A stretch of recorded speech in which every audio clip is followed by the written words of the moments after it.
नाशिकच्या पंचवटीत jogging track असलेल्या Shrikrishna garden समोर साकारलाय 7 मजली देवीदास हाईट प्रकल्प। मग येताय ना आजच आपला फ्लॅट बुक करायला देवीदास हाईट्स मध्ये। आमचा मोबाईल क्रमांक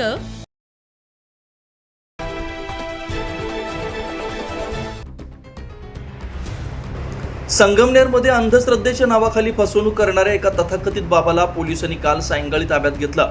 अंधश्रद्धा निर्मूलन समिती म्हणजेच अनिच्छा तक्रारीनंतर ही कारवाई करण्यात आली आहे। राजेंद्र गडगे महाराज उर्फ दत्तधाम सरकार असं या ताब्यात घेतलेल्या बाबाचं नाव आहे। तो मंत्रतंत्राच्या माध्यमातून कॅन्सर सारखे गंभीर आजार बरे करतो, तसेच निपुत्रिक दाम्पत्यांना पुत्रप्राप्ती करून देतो असा खोटा दावा करत होता।